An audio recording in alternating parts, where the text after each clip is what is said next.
नमस्कार प्रिय दर्शकों। आज मैं आपसे एक ऐसी बात करने जा रहा हूं जो शायद आपने पहले कभी नहीं सुनी। एक ऐसा रहस्य जो आपके घर में, आपके मंदिर में रोज सुबह आपकी आंखों के सामने मौजूद रहता है, लेकिन आप उसे पहचान नहीं पाते।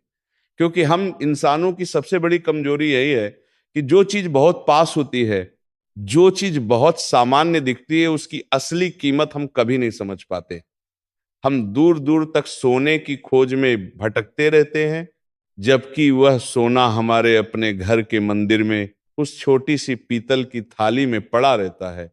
आज मैं आपको उसी सोने की बात बताने वाला हूं, और वह सोना है आपके घर में जलाई जाने वाली अगरबत्ती की राख। जी हाँ, वही राख जिसे आप बिना सोचे समझे, बिना एक पल रुके कूड़ेदान में डाल देते हैं। वही राख जिसे झाड़ू से बुहार कर बाहर फेंक देते हैं, जैसे वो कोई बेकार की धूल हो। लेकिन मैं आज आपको बताना चाहता हूं, वह धूल नहीं है, वह भस्म है। वह दिव्य भस्म है जो ईश्वर और आपके बीच के उस पवित्र संवाद का जीवित प्रमाण है। सोचिए जरा, जब आप सुबह उठते हैं, स्नान करते हैं, साफ कपड़े पहनते हैं और भगवान के सामने बैठकर अगरबत्ती जलाते हैं, उस क्षण आप क्या कर रहे होते हैं? आप केवल एक अगरबत्ती नहीं जला रहे होते, आप एक संवाद स्थापित कर रहे होते हैं। आप उस परमात्मा से, उस अनंत ऊर्जा से, उस ब्रह्मांड की चेतना से एक धागा जोड़ रहे होते हैं। और जब वो अगरबत्ती जलती है, उसका धुआं ऊपर की ओर उठता है। शास्त्रों में कहा गया है कि वह धुआं आपकी प्रार्थनाओं को, आपकी भावनाओं को, आपके हृदय के उन शब्दों को जो आप कह भी नहीं पाते, उन्हें सीधे ब्रह्मांड तक पहुंचाता है। और जब वो अगरबत्ती पूरी जल जाती है, जब उसका हर कण, हर अणु उस अग्नि में समाहित हो जाता है, तो जो नीचे बचता है वह केवल राख नहीं है, वह उस दिव्य यात्रा का अवशेष है। वह उस पवित्र स्पंदन की स्मृति है जो कुछ देर पहले आपके मंदिर में गूंज रही थी। उसे भस्म कहते हैं, और भस्म साधारण नहीं होती। शैव परंपरा में भस्म को साक्षात भगवान शिव का प्रतिरूप माना गया है। महादेव त्रिपुंड धारण करते हैं, वह भस्म का ही चिन्ह है। जो सिद्ध योगी होते हैं, जो महान तपस्वी होते हैं, वे अपने शरीर पर भस्म लगाते हैं, क्योंकि वे जानते हैं कि इस भस्म में क्या शक्ति है। और आप उसी भस्म को कूड़े में फेंक रहे हैं।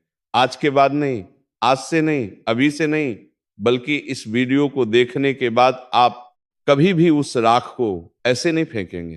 क्योंकि जब तक आप इस वीडियो के अंत तक पहुंचेंगे, आपको पता चल जाएगा कि उस राख में क्या क्या छिपा हुआ है। आज मैं आपको उस राख के 5 ऐसे गुप्त और अचूक प्रयोग बताने वाला हूं, जो आपके जीवन की दशा और दिशा दोनों बदल सकते हैं। जिनसे आपके घर में धन की वर्षा हो सकती है, रुके हुए काम बन सकते हैं, बंद रास्ते खुल सकते हैं, और आपके भाग्य के वे दरवाजे खुल सकते हैं जो वर्षों से बंद पड़े हैं। लेकिन सबसे पहले और सबसे महत्वपूर्ण, मैं आपको वह कथा सुनाना चाहता हूं जो इस पूरे रहस्य की जड़ में है। वह कथा जो हजारों साल पुरानी है। वह कथा जो काशी की गलियों में, गंगा के घाटों पर, सिद्ध योगियों के आश्रमों में फुसफुसाई जाती थी। और उस कथा को सुनने के बाद आप समझेंगे कि यह केवल अंधविश्वास नहीं है, ये ऊर्जा का विज्ञान है, ये आत्मा का दर्शन है, ये जीवन का गहरा सत्य है। तो ध्यान से सुनिए, आराम से बैठिए और अपना मन खोल कर रखिए, क्योंकि आज जो मैं आपको बताने वाला हूं, वह बातें बहुत कम लोगों तक पहुंची हैं। काशी, भारत की सबसे प्राचीन नगरी, वह नगरी जो स्वयं भगवान शिव के त्रिशूल पर टिकी हुई है, वह नगरी जहां मृत्यु भी मोक्ष बन जाती है। उस नगरी में एक व्यापारी रहता था जिसका नाम था रामदास। रामदास एक समय का बहुत समृद्ध व्यापारी था। उसके गोदाम अनाज से भरे रहते थे, उसकी तिजोरियां सोने चांदी से लबालब थीं, उसके घर के दरवाजे पर हाथी बंधा रहता था। लेकिन समय बड़ा क्रूर होता है, धीरे धीरे सब कुछ बदल गया। व्यापार में घाटा लगने लगा, एक के बाद एक व्यापारिक सौदे बिगड़ते गए। जो मित्र थे वे शत्रु बन गए, जिन पर विश्वास किया था उन्होंने धोखा दिया। कर्ज इतना बढ़ गया कि लोग उसके दरवाजे पर आकर गालियां देने लगे। पत्नी की आंखों में आंसू सूखते नहीं थे। बच्चे भूखे सोते थे। और रामदास वे हर रात अपने खाली घर के अंधेरे में बैठकर सोचता कि आखिर कहाँ गलती हुई। उसने तो रोज पूजा की थी, रोज सुबह उठकर गंगा स्नान किया था, रोज अगरबत्ती जलाई थी, रोज भगवान से प्रार्थना की थी, तो फिर ये दुर्भाग्य। देखिए क्यों, ये दरिद्रता क्यों। एक दिन रामदास इतना निराश हो गया, इतना टूट गया कि वह गंगा किनारे जाकर बैठ गया। उसके मन में विचार आ रहे थे कि इस जीवन को यहीं समाप्त कर दे। क्या फायदा ऐसे जीने का जहां हर तरफ अपमान हो, हर तरफ दरिद्रता हो, हर तरफ निराशा हो। वो आंखें बंद करके बैठा था और गंगा की लहरें उसके पैरों को छू रही थीं, जैसे माँ अपने रोते हुए बच्चे को थपथपाती है। तभी एक भारी और गहरी आवाज सुनाई दी, मूर्ख उठ। रामदास ने चौंक कर आंखें खोली। सामने एक अघोरी साधु खड़े थे। उनका रूप विकट था, शरीर पर भस्म लगी थी, जटाएं थीं, आंखें अंगारों की तरह लाल थीं, लेकिन उन आंखों में एक अजब करुणा थी। साधु ने कहा, तू मरने की सोच रहा है जबकि तेरे घर के मंदिर में कुबेर का खजाना बिखरा पड़ा है। रामदास हंसा। उसने कहा, महाराज, मेरे घर में अन्न का एक दाना नहीं है, मेरे बच्चे रो रहे हैं, आप किस खजाने की बात कर रहे हैं। साधु ने उसकी आंखों में गहरी नजर से देखा और बोले, तू रोज अगरबत्ती जलाता है ना। रामदास ने कहा, हाँ। साधु ने पूछा, और उस अगरबत्ती की राख का क्या करता है। रामदास जिचका, बोला, फेंक देता हूं, और क्या करूं। साधु की आंखें बंद हो गईं। उन्होंने एक गहरी सांस ली और बोले, यही तेरी सबसे बड़ी भूल है, यही तेरी दरिद्रता का सबसे बड़ा कारण है। रामदास अचंभित हो गया। साधु ने उसे उस राख का पूरा रहस्य बताया, हर प्रयोग, हर विधि, हर नियम। और रामदास ने घर जाकर ठीक वैसा ही किया। आप जानते हैं उसके बाद क्या हुआ। कुछ ही सप्ताहों में ऐसी घटनाएं घटने लगी जो रामदास खुद नहीं समझ पा रहा था। एक पुराना देनदार जो वर्षों से पैसा दबाए बैठा था, उसने खुद आकर पैसे वापस किए। एक नया व्यापारिक सौदा ऐसे आया जैसे आकाश से उतरा हो। जो रास्ते बंद थे वे एक एक करके खुलने लगे। और एक दिन, महीनों नहीं, कुछ ही हफ्तों में वह रामदास जो गंगा किनारे जीवन समाप्त करने की सोच रहा था, काशी का सबसे बड़ा धनपति बन गया। यह कथा आज भी काशी के पंडितों में, वहां के साधुओं में, उन लोगों में जानी जाती है जो इस ज्ञान को संजो कर रखते हैं। और आज मैं आपको वही ज्ञान देने वाला हूं, वही प्रयोग जो उस अघोरी ने रामदास को बताए थे। लेकिन इससे पहले आपको यह समझना होगा कि आखिर इस राख में शक्ति आती कहां से है, इसका वैज्ञानिक आधार क्या है। क्योंकि मैं चाहता हूं कि आप अंधश्रद्धा से नहीं, समझ के साथ इन प्रयोगों को करें। अग्नि, ये केवल एक शारीरिक घटना नहीं है। हिंदू दर्शन में अग्नि को पंचमहाभूतों में से एक माना गया है। अग्नि को देवता माना गया है, अग्निदेव। अग्नि के बिना कोई भी यज्ञ पूर्ण नहीं होता, अग्नि के बिना कोई भी संस्कार पूर्ण नहीं होता। विवाह के समय अग्नि के 7 फेरे लिए जाते हैं। मृत्यु के समय अग्नि में शरीर को समर्पित किया जाता है। अग्नि जीवन के प्रारंभ से अंत तक हमारे साथ है। और अग्नि की सबसे बड़ी शक्ति यह है कि वह परिवर्तित करती है। जो भी अग्नि के संपर्क में आता है वो बदल जाता है। काठ जलकर राख बनती है, लेकिन वो राख काठ से कहीं अधिक शुद्ध है। सोना तपाया जाता है अग्नि में और वह और निखर जाता है। भोजन पकाया जाता है अग्नि पर और वह पाचन योग्य बन जाता है। यही अग्नि का धर्म है, शुद्धिकरण। अब सोचिए, जब वो अगरबत्ती भगवान के सामने जलती है, उस समय उस अगरबत्ती में क्या क्या होता है। उसमें वह सुगंधित लकड़ी होती है, उसमें वह जड़ी बूटियां होती हैं, उसमें वह प्राकृतिक रेजिन होती है, और उन सब के ऊपर उस समय मंदिर में आपकी प्रार्थनाएं होती हैं, आपके मंत्र होते हैं, आपकी श्रद्धा होती है। आधुनिक विज्ञान कहता है कि ध्वनि तरंगे, विचार तरंगे और भावनाएं, ये सब ऊर्जा के रूप हैं। और ऊर्जा न तो बनती है और न ही नष्ट होती है, वह केवल रूप बदलती है। जब आप मंत्र पढ़ते हैं, जब आप श्रद्धा से प्रार्थना करते हैं, तो वह ऊर्जा उस वातावरण में, उस हवा में उस धुएं में समाहित होती है, और जो राख बचती है उसमें वह ऊर्जा का एक अंश अवश्य रहता है। ये कोई मनगढ़ंत बात नहीं है। दुनिया के कई देशों में अब ये शोध हो रहा है कि प्रार्थना और ध्यान के समय उत्पन्न तरंगें आसपास के पदार्थों पर प्रभाव डालती हैं। जापान के वैज्ञानिक मासारू इमोटो ने पानी पर विचारों और शब्दों के प्रभाव को सिद्ध किया था। यदि पानी विचारों से प्रभावित हो सकता है तो वह राख क्यों नहीं जो उस पूजा की ऊर्जा में नहाई हो। इसीलिए हमारे ऋषि मुनियों ने भस्म को इतना महत्व दिया था। वे केवल धार्मिक परंपरा निभाने के लिए नहीं कह रहे थे, वे उस गहरे सत्य को जानते थे जो आज का विज्ञान धीरे धीरे समझने लगा है। तो अब जब आप ये समझ गए हैं कि उस राख में कितनी शक्ति है, आइए अब बात करते हैं पहले प्रयोग की। वह प्रयोग जो आपके घर को एक ऐसे सुरक्षा कवच में लपेट देगा जिसे कोई भी नकारात्मक शक्ति, कोई भी बुरी नजर, कोई भी दरिद्रता भेद नहीं पाएगी। यह प्रयोग बहुत सरल है। इसके लिए किसी महंगी सामग्री की जरूरत नहीं है, इसके लिए किसी विशेष समय की जरूरत नहीं है। बस आपको एक चीज चाहिए, वह है राख, जो आपके घर के मंदिर में भगवान की उपस्थिति में आपकी श्रद्धा और प्रार्थनाओं के बीच जमा हुई है। तो सबसे पहले एक काम करें, आज से ही एक छोटी सी तांबे या पीतल की डिब्बी लें और उसमें अगरबत्ती की राख इकट्ठा करना शुरू करें।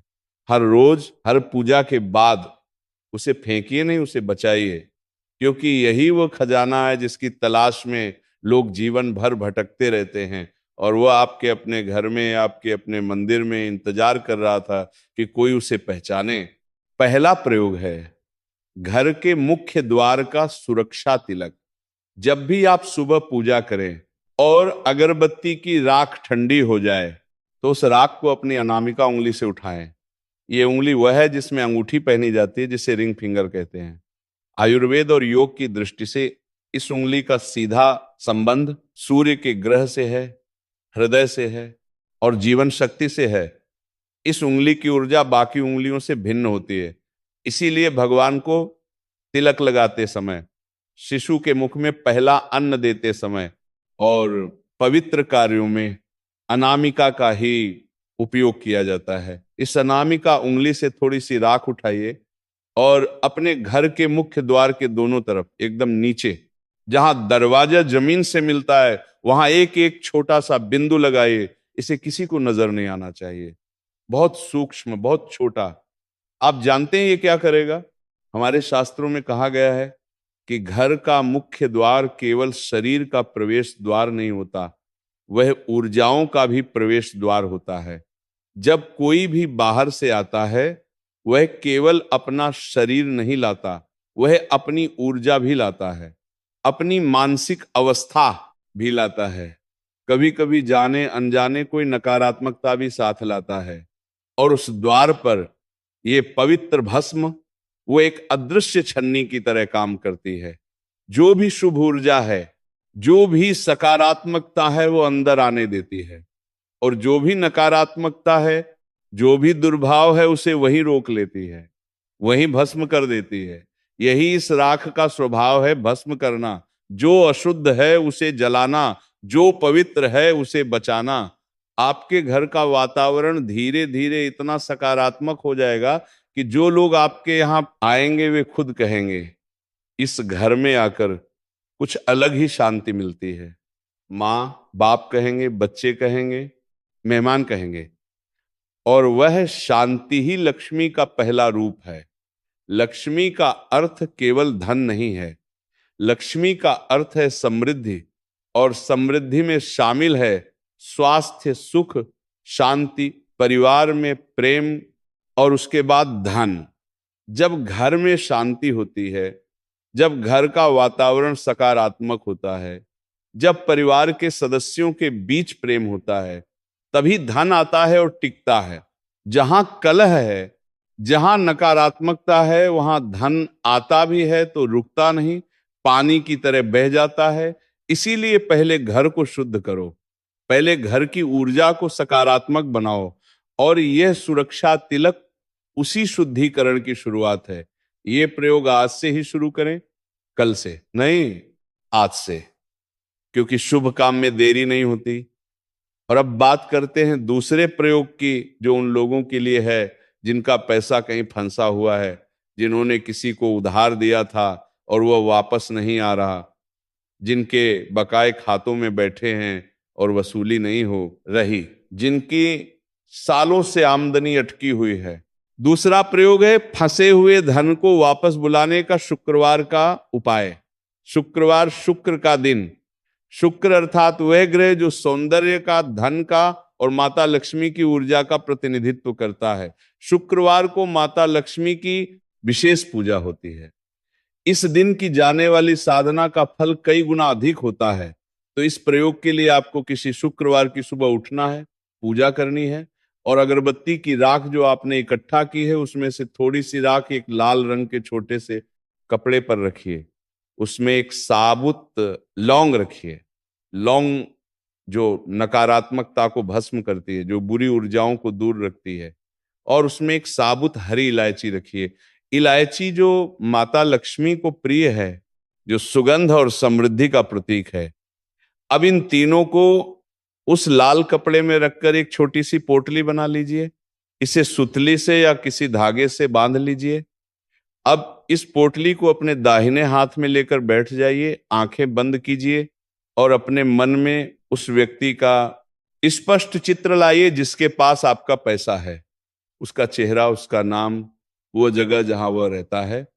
और मन ही मन माता लक्ष्मी से प्रार्थना कीजिए, मां, मेरा जो धन अटका हुआ है, जो मेरा है और मेरे पास आना चाहिए, उसे शीघ्र मेरे पास भेजो।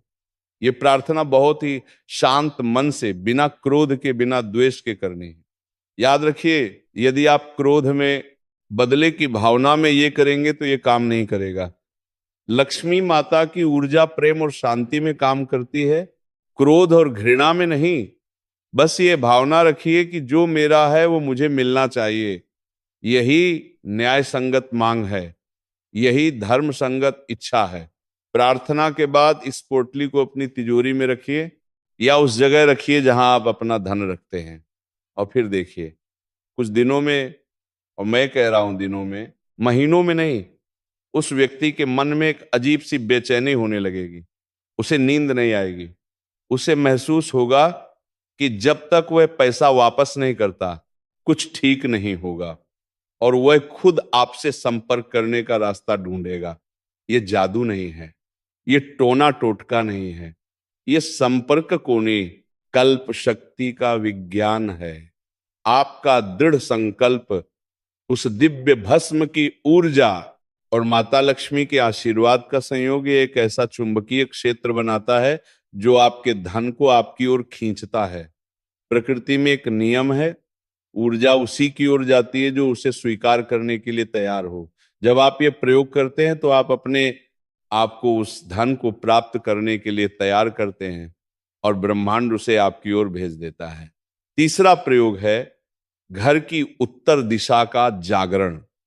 और यह उन लोगों के लिए है जिन्हें लगता है कि वे मेहनत तो बहुत करते हैं लेकिन धन टिकता नहीं, आमदनी आती है लेकिन खर्च हो जाती है, जेब भरती है और अचानक खाली भी हो जाती है। वास्तुशास्त्र, जो भारत की सबसे प्राचीन वास्तुकला और ऊर्जा विज्ञान की पद्धति है, उसमें घर की उत्तर दिशा को कुबेर का स्थान माना गया है। कुबेर देवताओं के कोषाध्यक्ष, धन और समृद्धि के देवता। जब घर की उत्तर दिशा में वास्तु दोष हो, जब वहां नकारात्मक ऊर्जा जमा हो गई हो, तो कुबेर देव का स्थान खंडित हो जाता है। और जब कुबेर का स्थान खंडित हो तो धन कितना भी आए रुकेगा नहीं, पानी की तरह बह जाएगा। इसे ठीक करने का एक अत्यंत सरल और प्रभावी उपाय है, इस दिव्य भस्म से एक कटोरी में साफ जल लीजिए। यदि गंगा जल हो तो उत्तम, न हो तो किसी भी स्वच्छ जल से काम चलेगा। उस जल में एक चुटकी अगरबत्ती की राख डालिए, अच्छी तरह मिलाइए। अब एक लाल गुलाब की पंखुड़ी लीजिए, या यदि गुलाब न हो तो एक आम का ताजा पत्ता, और इस राख मिले जल को अपने घर के उत्तर दिशा वाले हिस्से में जाइए वहां खड़े होकर उस पंखुड़ी या पत्ते से उस जल का छिड़काव कीजिए। छिड़काव करते समय मन ही मन श्री कुबेराय नमः का जाप करते रहिए। ये मंत्र कुबेर देव का मंत्र है। ये मंत्र धन के देवता का आह्वान है। जब आप ये छिड़काव करते हैं तो वे राख युक्त पवित्र जल उत्तर दिशा की सारी नकारात्मक ऊर्जा को खींच लेता है। जहां जहां वह जल गिरता है वहां वहां की दूषित ऊर्जा भस्म हो जाती है। कुबेर देव का स्थान शुद्ध और जागृत हो जाता है। आप देखेंगे कि इस उपाय के बाद घर में धन के आने के नए नए रास्ते अचानक खुलने लगेंगे। जो काम अटके हुए थे वे बनने लगेंगे। जहां से उम्मीद नहीं थी वहां से भी धन आने लगेगा। ये कोई चमत्कार नहीं है, ये केवल उस रुकी हुई ऊर्जा का प्रवाहित होना है जो वास्तु दोष के कारण अटकी हुई थी। अब चौथे प्रयोग की बात करते हैं। ये प्रयोग उन लोगों के लिए है जिन्हें लगता है कि उनके घर पर किसी की बुरी नजर है, जहां बेवजह झगड़े होते हैं, जहां परिवार में बीमारी घर नहीं छोड़ रही, जहां हर काम ऐन मौके पर बिगड़ जाता है, जहां घर में एक अजीब सी उदासी, भारीपन, घुटन छाई रहती है। यह प्रयोग मंगलवार या शनिवार की शाम को करना है। दिल्ली है मंगलवार हनुमान जी का दिन, शनिवार शनिदेव का दिन। दोनों ही वे देवता हैं जो नकारात्मक शक्तियों को, बुरी आत्माओं को, नजर और दोषों को दूर करने में सबसे शक्तिशाली माने गए हैं। इस प्रयोग के लिए आपको किसी मंगलवार या शनिवार की शाम को अपने घर के मंदिर में एक चौमुखी दीपक जलाना है। चौमुखी दीपक यानी वो दीपक जिसमें चार बातियों चारों दिशाओं की ओर, ये चार बातियां चारों दिशाओं की ऊर्जा को जागृत करती हैं। उस दीपक के सामने बैठकर पूरी हनुमान चालीसा का पाठ कीजिए। जब पाठ पूरा हो जाए तो अपनी डिब्बी में जो राख इकट्ठा किए उसे लेकर उठिए और चुपचाप बिना किसी को बताए, बिना किसी से बात किए घर के हर कमरे में जाइए। हर कमरे के चारों कोनों में थोड़ी थोड़ी राख छिड़किए। ध्यान रहे केवल कोनों में, क्योंकि घर के कोने वो स्थान होते हैं जहां सबसे अधिक नकारात्मक ऊर्जा इकट्ठी होती है। जैसे कमरे में धूल सबसे अधिक कोनों में जमती है, वैसे ही नकारात्मक रजा भी कोनों में छिप जाती है। ये राख उस नकारात्मकता को सोख लेती है। जैसे नमक पानी को सोखता है, वैसे ही ये पवित्र भस्म नकारात्मकता को सोख लेती है। जब आप राख छिड़क रहे हों, मन में अपने इष्ट देव का स्मरण करते रहें, उनसे प्रार्थना करते रहें कि वे इस घर को सब दोषों से मुक्त करें। जब रात को सो जाएं तो अगले दिन सुबह जब घर में झाड़ू लगाएं, उस राख को सामान्य कूड़े के साथ घर से बाहर निकाल दें। वह राख अब नकारात्मकता सोख चुकी है, उसे बाहर कर दीजिए। आप महसूस करेंगे कि घर का माहौल एकदम हल्का हो गया है, जैसे सालों से चला आ रहा एक भारी बोझ अचानक उठ गया हो। घर में जो कड़वाहट थी, जो तनाव था, वो धीरे धीरे प्रेम में बदलने लगेगा। जो बीमारी टिकी हुई थी उसमें धीरे धीरे राहत मिलने लगेगी। जो काम अटके हुए थे वे बनने लगेंगे। और जब घर में शांति आती है, जब घर में प्रेम होता है, जब परिवार के लोग एक दूसरे के लिए खड़े होते हैं, तब लक्ष्मी को घर में रहने की इच्छा होती है। क्योंकि लक्ष्मी उसी घर में रहती है जहां शांति है, जहां प्रेम है, जहां स्वच्छता है, जहां सकारात्मकता है। और अब आखिरकार वो एक क्षण आ गया है, वो एक क्षण जिसका आप इस पूरी यात्रा में इंतजार कर रहे थे। वह सबसे गुप्त, सबसे रहस्यमय, सबसे शक्तिशाली प्रयोग जो आधी रात को किया जाता है, जिसे सिद्ध योगियों ने सदियों से गोपनीय रखा, जो भाग्य की सबसे मोटी दीवार को भी तोड़ सकता है। ध्यान से सुनिए, एक एक शब्द ध्यान से सुनिए। ये प्रयोग आपको किसी अमावस्या की रात को या किसी भी महीने के पहले शुक्रवार की रात को करना है। वो एक क्षण जब रात के ठीक 12 बजे, जब घर में सब सो रहे हों, जब बाहर एक गहरा सन्नाटा हो, उस सन्नाटे में एक विशेष शक्ति होती है। रात के 12 बजे वह समय होता है जब दिन और रात की ऊर्जाएं बदलती हैं, जब ब्रह्मांड एक पल के लिए ठहरता है। उस ठहर आव में किया गया संकल्प वो बहुत तीव्र होता है। उस समय उठिए, हाथ मुंह धोइए, शुद्ध और शांत मन से बैठिए। एक साफ सफेद अनलाइंड कागज लीजिए, यदि भोजपत्र मिले तो सर्वोत्तम, लेकिन साधारण सफेद कागज भी चलेगा। एक छोटी कटोरी में अपनी इकट्ठा की हुई राख लीजिए, उसमें चमेली के तेल की ठीक 2 बूंदें मिलाइए। चमेली जो माता लक्ष्मी को अत्यंत प्रिय है, जो आकर्षण और समृद्धि की ऊर्जा का प्रतीक है, इस राख और तेल को अच्छी तरह मिलाइए, ये एक पवित्र स्याही बन जाएगी। अब एक लकड़ी की कलम बनाइए। अनार की लकड़ी हो तो उत्तम, क्योंकि अनार की लकड़ी लक्ष्मी की शक्ति को धारण करती है। या फिर किसी भी साफ लकड़ी का नुकीला हिस्सा ले लीजिए, उस कलम को राख की स्याही में डुबोइए और उस सफेद कागज पर बहुत सुंदर, स्पष्ट और पूर्ण भाव से लिखिए श्री। ये माता लक्ष्मी का बीज मंत्र है। ये केवल एक अक्षर नहीं है, ये ब्रह्मांड की उस आवृत्ति का लिखित रूप है जो धन, समृद्धि और ऐश्वर्य को आकर्षित करती है। लिखते समय आपकी आंखें उस कागज पर टिकी होनी चाहिए, आपका मन बिल्कुल शांत होना चाहिए और उस क्षण केवल एक भाव होना चाहिए, ब्रह्मांड की सारी धन संपदा, सारी खुशियां, सारी समृद्धि आपके जीवन में प्रवेश कर रही है।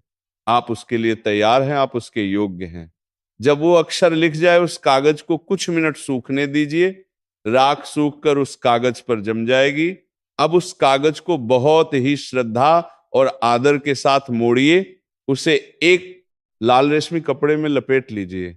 ये ताबीज तैयार है। लेकिन ये केवल कागज और राख का ताबीज नहीं, ये वह यंत्र है जिसे आपने अपनी ऊर्जा से, अपने समय से, अपने संकल्प से और उस दिव्य भस्म से जागृत किया है। इसे अपने गले में धारण कीजिए, या अपने पर्स में रखिए, या उस जगह रखिए जहां आप धन रखते हैं। लेकिन याद रखिए, इसके साथ एक शर्त है, एक अटूट नियम, गोपनीयता। इस प्रयोग के बारे में किसी को नहीं बताना है, न अपने सबसे करीबी मित्र को, न परिवार के सदस्य को। क्योंकि जैसे बीज अंधेरी जमीन में छिपकर अंकुरित होता है और एक विशाल वृक्ष बनता है, वैसे ही यह आध्यात्मिक प्रयोग भी गोपनीयता में ही पल्लवित होता है। जैसे ही इसे किसी को बताते हैं, इसकी ऊर्जा बिखर जाती है। और अंत में एक बात और, ये सारे प्रयोग तभी फलीभूत होंगे जब आपका हृदय शुद्ध होगा, जब आप इन्हें किसी का भला चाहते हुए, ईमानदारी से, किसी को हानि पहुंचाने की नीयत के बिना करेंगे। माता लक्ष्मी ईर्ष्या में, क्रोध में, छल कपट में नहीं आती। वे आती हैं जहां पवित्रता है, जहां परिश्रम है, जहां विश्वास है। ये राग केवल एक माध्यम है। असली चमत्कार आपका विश्वास करेगा, वह अटूट भरोसा कि अब आपके जीवन में सब कुछ अच्छा होने वाला है। आज से ये राग कभी मत फेंकिए, उसे संभालिए, उसे संजोइए। वह आपके घर की रक्षक है, आपके भाग्य की चाबी है, आपके जीवन की वह कड़ी है जो आपको उस समृद्धि से जोड़ती है जिसके आप हकदार हैं। उठिए, उस राख को पहचानिए और अपने भाग्य के बंद दरवाजे हमेशा के लिए खोल दीजिए। आपके जीवन में सुख हो, शांति हो, समृद्धि हो। माता लक्ष्मी की कृपा आप पर सदैव बनी रहे। जय माता लक्ष्मी, जय महादेव। शांति है, शांति है, शांति है।